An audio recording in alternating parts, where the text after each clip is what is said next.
Hey, welcome everybody. Welcome to this week's episode of our Town Hall series, hosted by Certified PA Consulting. I'm Kasey D'Amato, and I have Danielle Spatholt with us.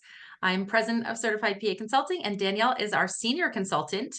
Many of you have worked with her with salary and negotiation sessions, some of you with career coaching, or maybe even with side hustles. She has a new program for side hustles as well. And if you're not familiar with us, we help PAs and NPs navigate everything from salary negotiations to starting a business, whether it's clinical, non-clinical, making career changes, things that were not taught in PA school. So we started Certified PA Consulting in 2009. We are the longest and oldest PA consulting firm out there.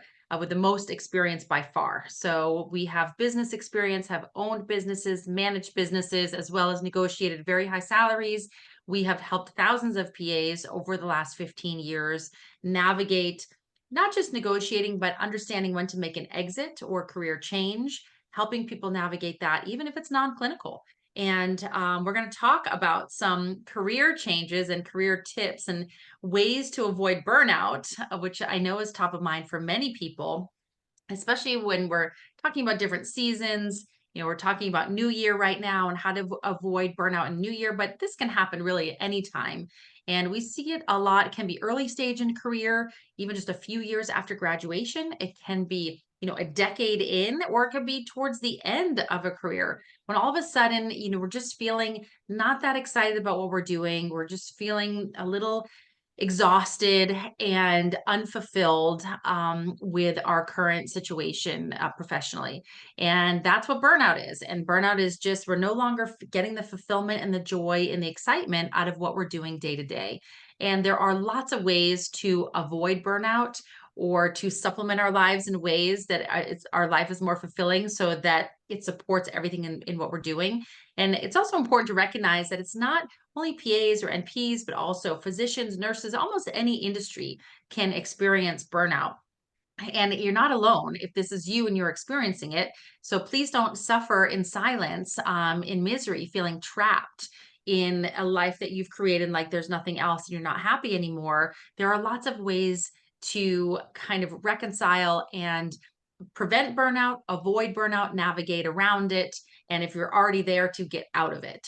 So we're going to talk about a couple of ways here today, some things that we talk about with our clients related to mindset and some actual strategic things that you can do and take action in to help yourself to move out of burnout, or in this case, hopefully avoid burnout altogether. So I'll let Danielle kick it off with some of our key talking points and bullet points that we talk through with our clients when we're working one-on-one with you. We do lots of one-on-one coaching with people to avoid burnout or to make some changes in their life. Yeah. So the first bullet point I would say is to plan out your entire year right now. So get it on the calendar, put it on the calendar right now, prioritize the most important things that you want to get on the calendar right now. And if you're having a tough time getting started with that, reflect on your last year, reflect on 2023. What gave you energy? What made you feel good? What drained you? What was not good for you in the past year? So take a look at your calendar for the last year and really prioritize those things that gave you energy and made you feel good.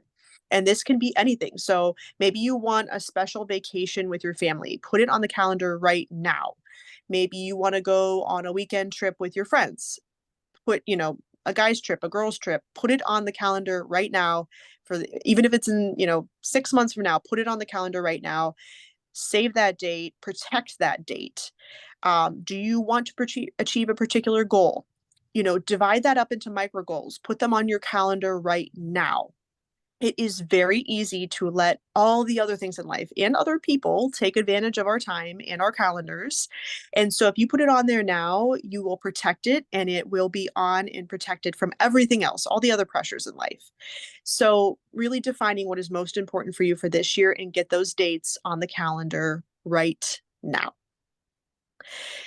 Some examples I would say from, my personal life, I found that Labor Day and Memorial Day are a time when my husband has more time off of his work. And we planned vacations for 2024 way back in 2023 because we found that all the other pressures, everything else from our work lives, from our personal lives, they were taking away from this weekend, this extra time that he had and that I had, already set away from work. If we planned out a vacation, a small trip, a small road trip, everything else gets pushed out of the way. And that is our weekend for me, him, and my son to all have our 3 days together and protecting it from everything else. And then another example I would have is that, I took my parents to a baseball game for Father's Day last year, and it gave me energy, it gave them energy, it made everybody feel really good. It was a great experience. I already have that date in July. It's a little bit after Father's Day, but I have that date already set that works for everybody. It's protected on everyone's calendars. There is no touching that date. I have already, purchased the ticket package. It is done. So also putting money on it and making sure that you are accountable to it. So I do think that's very important for people for putting out their things that give them energy, make them happy. Do prioritize those in this next year. That will help you protect yourself against burnout. 100%, 100%. We get so caught in the day to day and like the hamster wheel of life and just going to work, doing the kids pick up, drop off, going to the grocery store, doing the errands. And I agree 100%. Like it's all about taking a step back, taking a step out, doing those quality family events. My husband and I do, a once a month kind of staycation, a once a quarter. We do a long weekend, twice a year. We do an international trip for 2 weeks or more, because if you don't disconnect, then you can't appreciate the good parts of the day-to-day life, because then it just becomes really mundane. And when Mhm. you take a step back and you can refresh and you can reset, then when you come back in, all of a sudden you see things with a fresh light, and a lot of those little things that irritate you on a day-to-day don't feel as important when you step out and you stump back in. You're like, oh, okay, well, that was really annoying me before. Now I can see, like, is it not ideal? It's maybe not ideal, but I can let it go, because you have a fresh perspective. And all of a sudden, those things that feel amplified and exaggerated because all we do is we're just focused on only work, then those things become really big deals. But when we take a break and we reset and our mind can see other things, maybe creative outlets, very fun social outlets like Danielle's talking about, then we come back, we have a completely different perspective, and we're going to see much more of the positive side of things in our employment and less of the negative side of things. So I couldn't agree more. Map out the calendar, prioritize those times when you can take those little mental escapes. And if it's not as robust as a sporting event or an international trip, even if it's something simple, going for a new nature hike, finding a new park, exploring a new town for an afternoon, or having a little afternoon spa day or something like that. So, any of those kind of things, if you're being budget conscious, there's lots of things, but resetting yourself, taking time away from the day to day is really critical, and getting it on the calendar. So, agree with Danielle 100%. Get it on the calendar, block it, make it part of your regular routine. Mhm. 100%.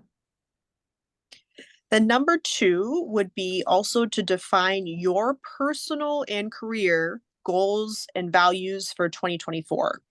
And this is tough. It takes a lot of self reflection and time to think about yourself and what you feel and what you value and what your goals are. And oftentimes, when we're feeling out of control and feeling stressed and burnt out, it's because our values and our goals are not aligning with what we're actually doing in our real life. So, if you don't know what they are, you really do need to do that time. You need to set aside that time to define the goals. And then it's another step that you need to align it with what you're actually doing in your life.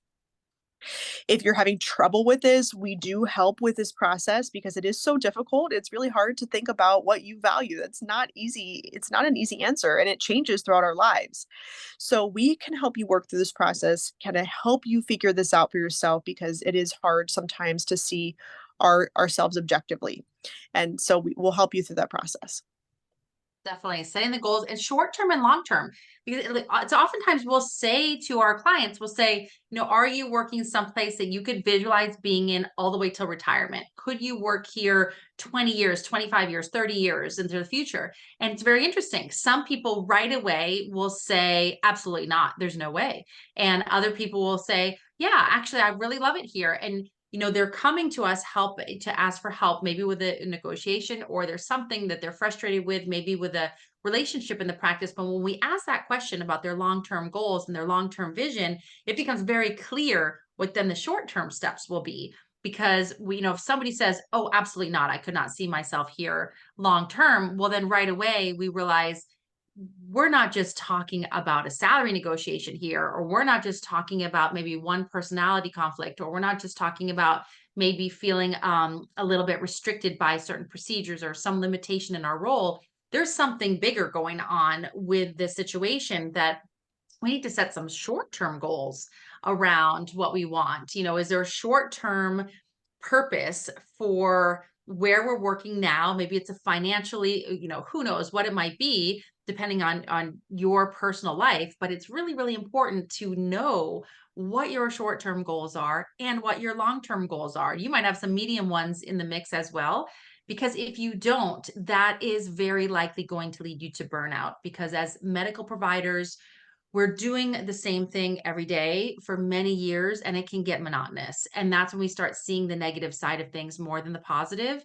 And if we don't have something that we're working towards, if we don't know the short term and long term goals, and if we are going to stay in the same practice or facility for 25 or 30 years, that can still be very fulfilling and rewarding, especially if you have maybe a side hustle or a side hobby, or you're doing other things that are stimulating your brain, so that that ongoing activity that we're becoming very experts and very good at, especially if you're just in the same facility for a long time, we've become extremely good at that skill set.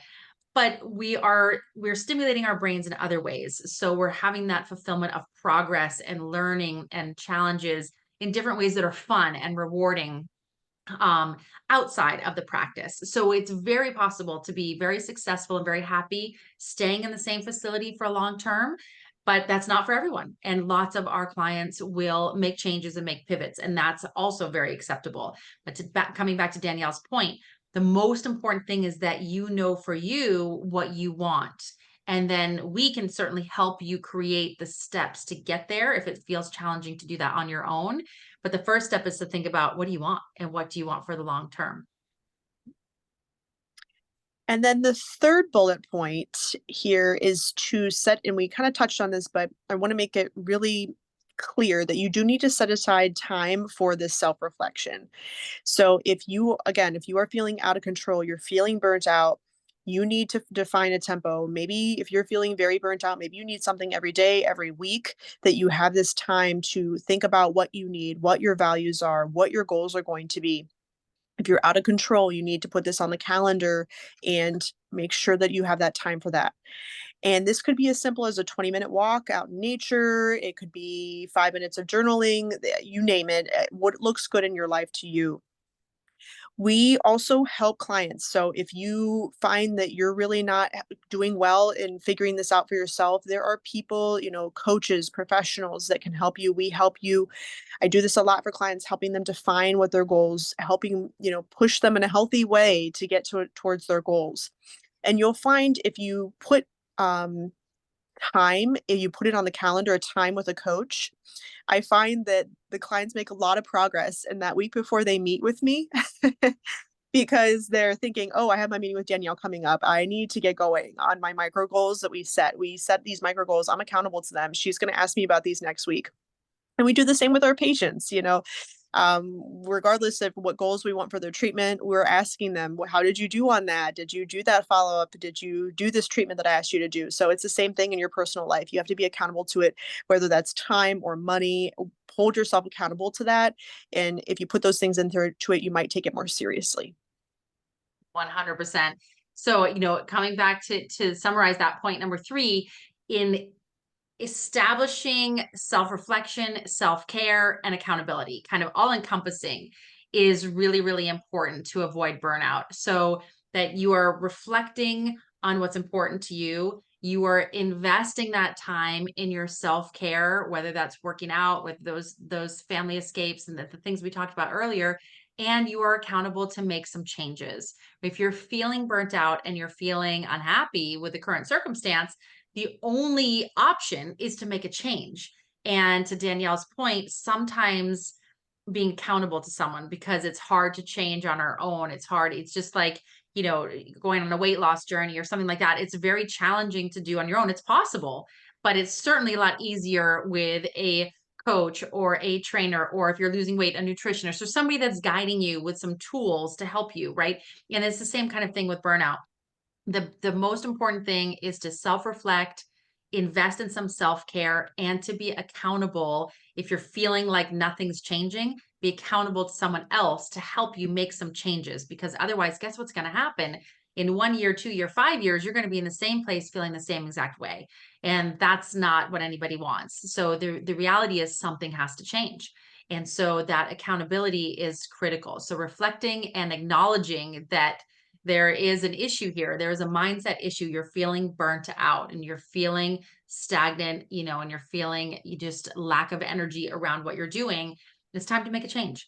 And so just sometimes just acknowledging that and realizing that and being true to yourself with that self-reflection, like Danielle's talking about, is the first step. So these are the things that we talk about when we work with people one-on-one. Our burnout services are what we fall under our career coaching category, which are private services. So these are not things that we do as a group. These are things that we do one-on-one so that we can really sit down and dive in deep with our clients and find out, okay, what has gotten us from the past to where we are today has served our life in a certain capacity, but at this point, something has to change. And what does that change need to be? Does it need to be a change in clinical role? Maybe, but maybe not. Does it need to be something additional outside of clinical? Maybe. So we help you navigate what is the right move for you. Is it time to make a change clinically? Is it time to go non-clinical? Is it time to, stay in your clinical role and start a side hustle or do something different on the side? Maybe go part-time. We help you find the right path for you so that you can find that fulfillment and joy in what you're doing every day and serving people, and why we started as medical providers in the first place, to help and serve other people in a way that also fulfills us. And that's what we want to help you get back to, and the tools that we help you with. And we have single sessions available, as well as a program that goes over a few months to help people with a transition that's really well designed for people looking to make a career transition or something like that, working through a change, where you're going to meet with us primarily with Danielle every other week to help you get through that process from start to finish. So on the other side of it, you have an entirely new life laid out for you in front of you, and you've had a partner along the way to help you get there. So if you feel that you are burnt out or you're heading down that path, please don't hesitate to reach out. We have lots more free videos on this topic, and you're welcome to set up a conversation with us at any time. You can email team@Certified PA Consulting. We can get you set up with a one-on-one session with Danielle, which she can dive deep into what's going on and help you get those initial action steps and determine if one of our longer-term programs are the right fit for you. She can help you talk through that as well. So hopefully this helps you start to a great new year, avoid burnout. We're here for you if you need anything, always on our website, certifiedpaconsulting.com, or you can contact us. We'll post some links in the show notes below, and we will see you on our next Town Hall video series. Have a great day, everybody.